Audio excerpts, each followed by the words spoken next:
everybody, and thank you for the organizing committee for inviting me again for this keynote. And as Francesco said, I'm going to talk a little bit more strategic this time than I talked maybe last time.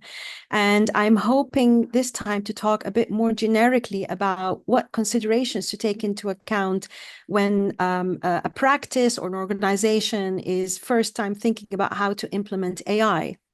So a little bit about background about myself. So I'm by background an architect, but I have been very fortunate within my role as associate professor in creative technologies at Middlesex universities to dabble around and play around with a lot of technologies, including AI, digital twins, and a lot of other things. In our profession, there's also building information modeling and a lot of other very innovative technologies.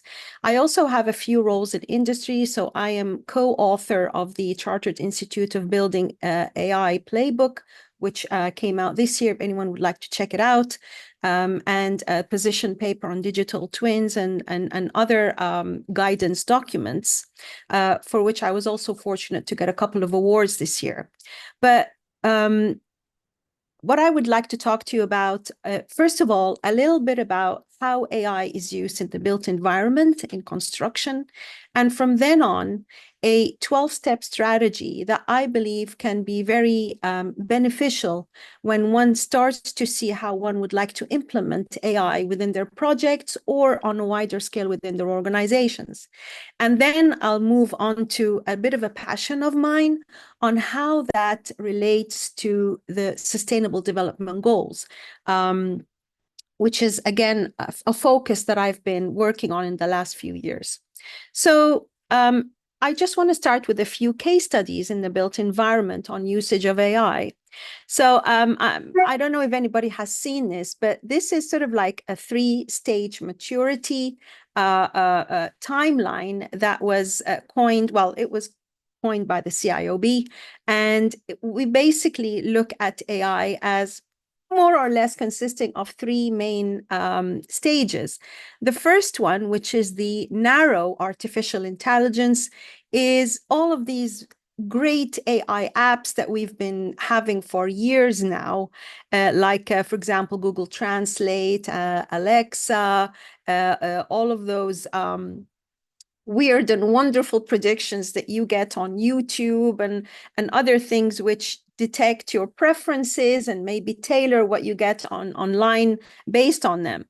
And then the second stage, which is called the general artificial intelligence. And this is kind of like the stage that we are in now with all of our wonderful chat GPTs and co-pilots and all of the other AI tools that we have online that help us identify different things, correlate different ideas, search for things which might take a lot of time, generate concepts and images and videos and so on and so forth.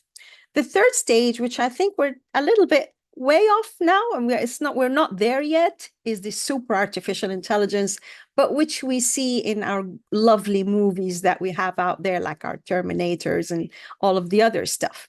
So if we are talking about stage 2 now, how are we implementing that, whether stage 1 or stage 2, in the construction industry?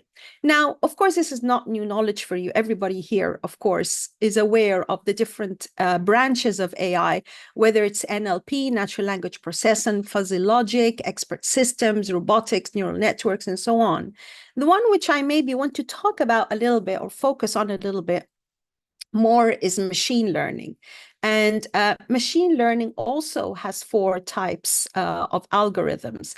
So there's the unsupervised learning, supervised learning, deep learning, and reinforcement learning. And I'll talk a little bit later on in one of my slides about that. But to keep it light with images of usages, so similar to our previous guest who was talking about using AI in pipelines, we can also use it in detecting structure failures using IoT, Internet of Things sensors. We can also use it to predict whether there are risks on site, for example, health and safety risks. We can use it to predict volumes of excavation, like the one that I have at the bottom here. We can use it to detect any problems or snagging in construction or errors inside spaces. We can use it to generate designs and ideas. And one of my personal favorites is usage of AI in heritage as well, like the picture here that you see in the middle here with all the pretty colors. So in this case, for example, AI was used to detect the different types of stones which are in the facade, not just their numbers, but also based on their shapes and proportions and the conditions of the stones and what needs to be maintained and so on and so forth. So a very good usage for AI in that sense. So I have a few more ones which were written that I have written here, and you can find more details about that in the playbook if you'd like to read more about it. But if we talk about machine learning in particular, the three big types of machine learning, supervised, unsupervised, and reinforcement learning, have a lot of applications when it comes to not just the built environment, but you will find that there are a lot of these which apply to other industries too. So, for example, well, supervised learning, for those maybe who are not familiar with it, is basically when you feed in the computer with a known set of inputs and a known set of outputs. So it gets to know that when you get this input, you definitely, it means that output. And that has two basic functions or two basic applications. One is classification or grouping, which I'm which is the lower one here in the supervised learning. And this is basically where you can classify based on images. So if you feed, so now if you feed the computer with images taken from site, it will understand that when it sees, for example, helmets off or someone standing in the wrong position or equipment put in a certain way, that this is a certain risk, and that then it flags that there is a hazard here, and maybe it can even give solutions for mitigating that problem.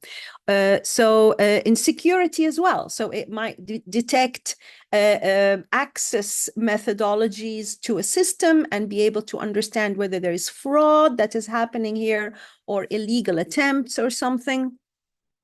Diagnostics, customer retention. So all of these things can be useful with that type of algorithm. There is also something called regression, and this is prediction based on parameters. Like, for example, you feed in the machine with certain attributes and parameters, and it will be able to predict something for you. So you can, for example, feed the machine with weather data, and it will be able to predict for you the energy usage of a building, of spaces, based on that, based on the preferences of the users or the functionalities happening in the spaces. And it will then be able to provide you with solutions on how to reduce the energy consumption, for example. If we go to unsupervised learning, so I'm happy to share this with anybody who would like a copy. I'm just trying not to give too many examples with the short time that we have. Unsupervised learning is basically when you don't know what you have, you feed the machine with a lot of input data, and it creates patterns out of it. So based on these patterns, it will be able to identify meanings for it and give you understandings and solutions. So for example, you might be able to feed the machine in real estate with information about customers buying properties in this area or that area. And based on that, it will understand customer preferences. It will identify what they like, what they don't like, and give you options for future planning, for example. You might have detection of anomalies in data which is coming out of factories, for example, and be able to find mitigation plans for that. Or in maintenance, you will give it feedback of information taken from valves and equipment and boilers and so on, and it will be able to identify whether something is about to burst or needs maintenance. As for the last one, which is one of my favorites, the reinforcement learning, which is also the basis of many of the AI tools that we have online now. So reinforcement learning is basically trial and error. So the machine learns by right and wrong. So it will give you, for example, a suggestion. If you like it, it will give you more of the same and enhance it. If you don't like it, it will change the whole strategy. What does that remind us of? ChatGPT, Copilot, and all of the other AI tools, which basically give you answers. If you don't like them, it will suggest something else, or if you like them, it will enhance on them. Of course, these AI tools work with other algorithms too, but that is one of the very good things that we have algorithms in machine learning, and we can use it to personalize spaces. So the machine will know by trial and error what temperatures you like, what lighting preferences you like, humidity, so on, and it will adjust the space. That's what we call a smart building in the end, based on your preferences.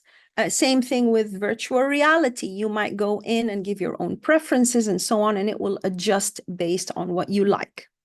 So going on from there, I just wanted to show you this slide, which I won't go into depth in, but again, you're welcome to see it. It's also in the playbook. So I have written here a lot of AI tools, and in the market AI tools, and what we use them for in the construction industry and in what life cycle stage. And as I mentioned, a lot of them use reinforcement learning because they rely on feedback from you to improve their output. But I have also written on the side here, for those who are more interested in AI programming, on the different types of algorithms. You can see them here on the side, like Gaussian, decision trees, a cluster behavior, so on, which could be used for what tasks in the industry. And by the way, these are not just for construction industry. So we have pricing and bidding and design and all of these tasks we can actually find in different industries. Okay, so after giving this introduction, how does that relate to implementing AI in an organization on the whole? How do I go about starting to do that? So I'm going to go from macro to micro. I'm going to start with this 12 steps, introduce them together, and then go into detail in each one of them a little bit before I go on to the sustainability aspect of things. So the first thing which anyone needs to do in an organization or in a practice or even on a small project is, first of all, find out what can AI do in general. What are the possible uses that are available using AI? And then one needs to perform a gap analysis on one's own work, one's own project, or one's own organization and departments. And hence, this is where we link the first step with the second step.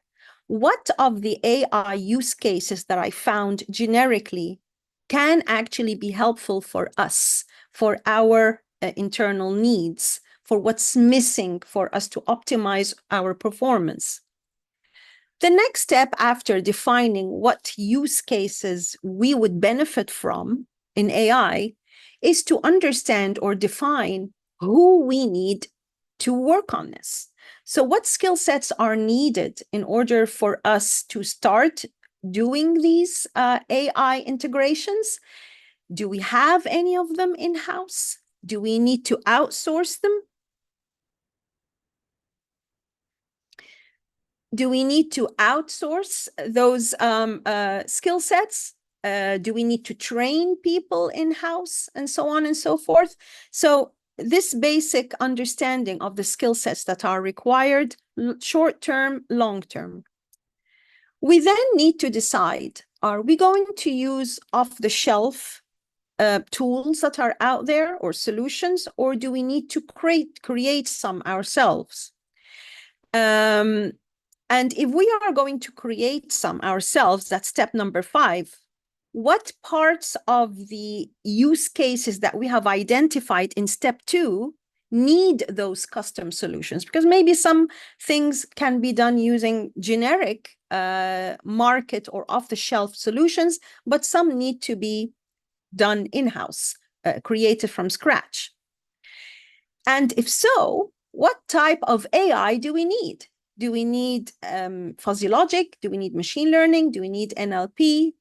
Do we need supervised learning, unsupervised learning? What kind of algorithms do we need? And what kind of dashboards do we need to create as output? So what algorithms do we need to create, and what outputs do we need to generate? The next step is, what data do we then need in order to do this work with the AI? Can we get that data?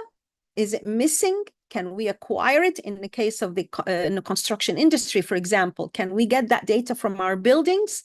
And if not, how can we get it? How can we analyze it? Who's responsible for doing so? And how that can be integrated with the algorithms. Next step, number 9, is how do you then assess what you have created using AI?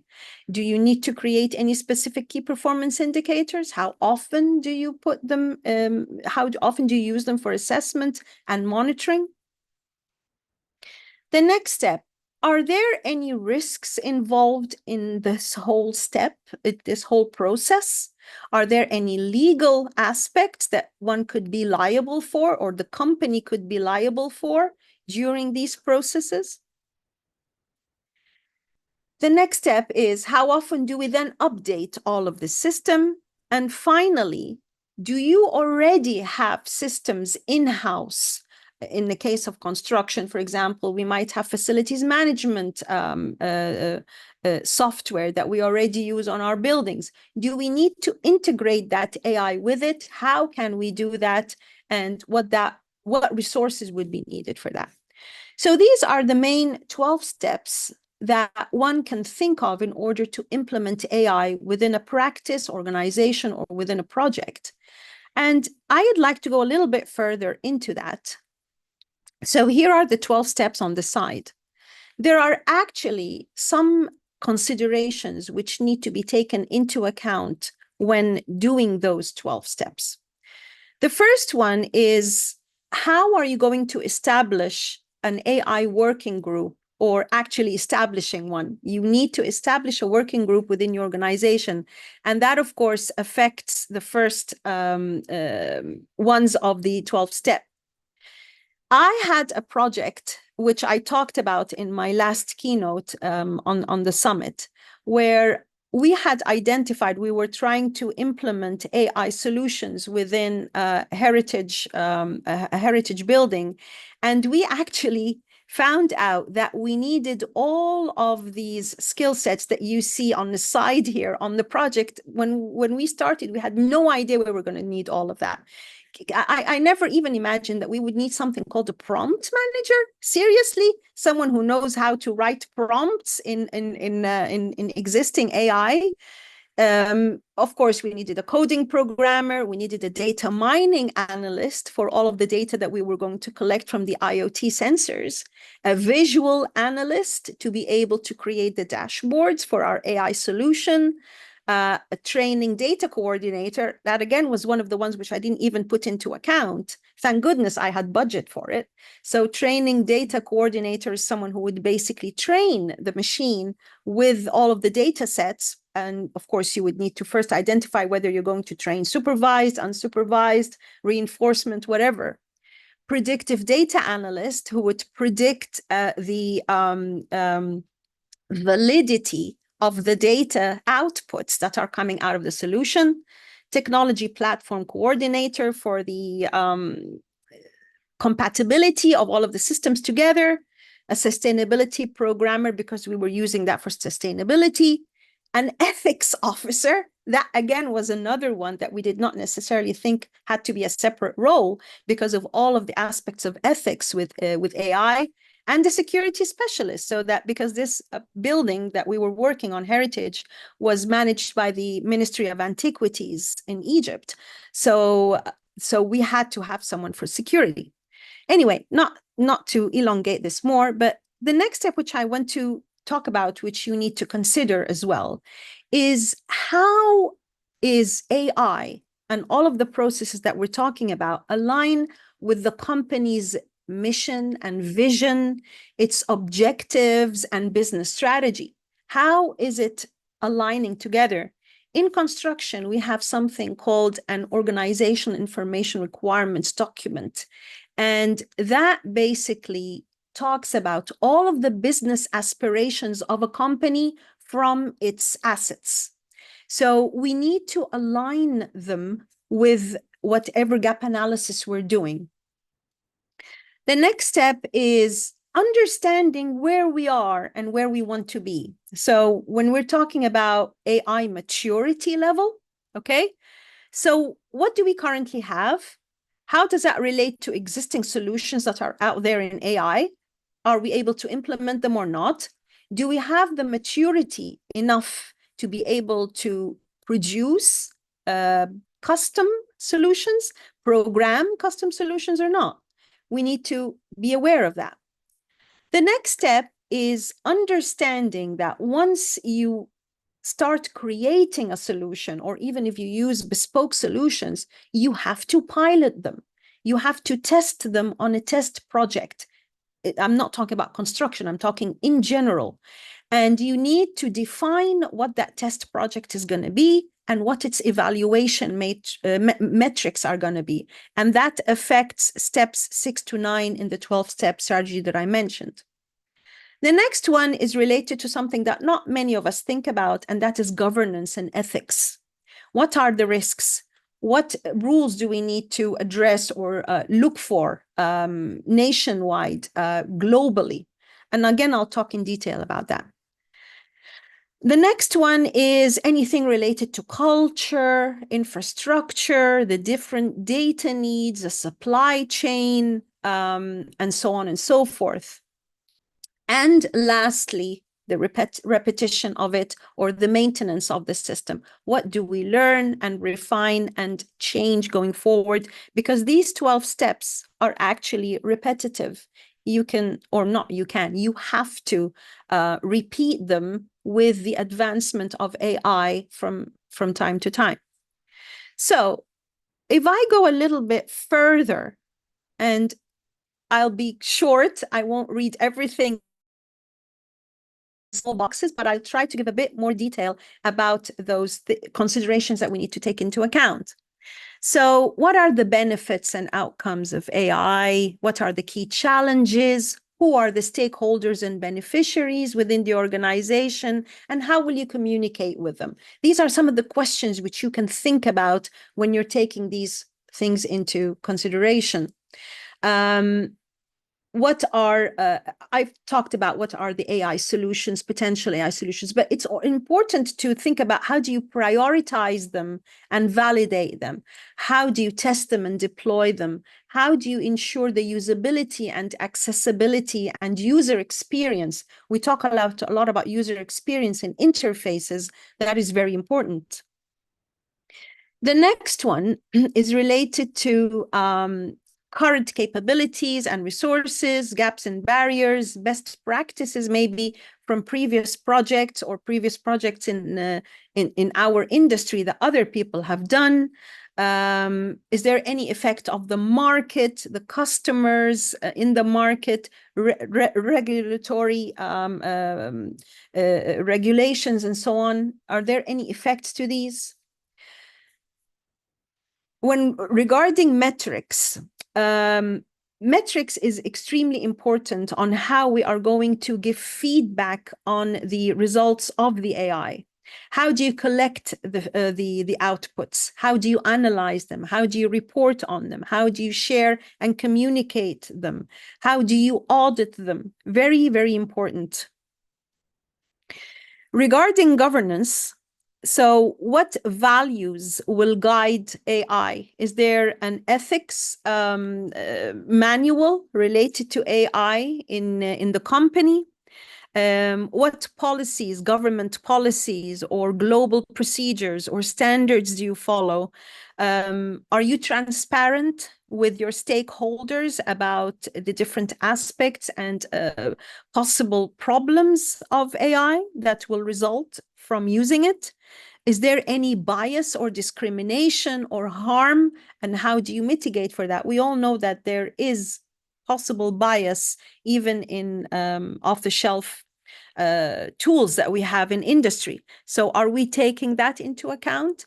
If someone complains or if there are incidents, how do you handle these? Legally and, of course, with customer care. How do you deal with all of that? And finally, with your data resources, how are you storing them? How are you managing them? Are they big data? Do you have any big data analysis involved? How do you ensure data privacy of your customers or of the people who own the buildings or use them? Because if we are constantly trying to improve the performance of a building, for example, or of infrastructure, there are people involved and their privacy need to be ensured. And lastly, of course, how you integrate different systems together. So these are all points that one should take into account when initiating AI in the first place in an organization.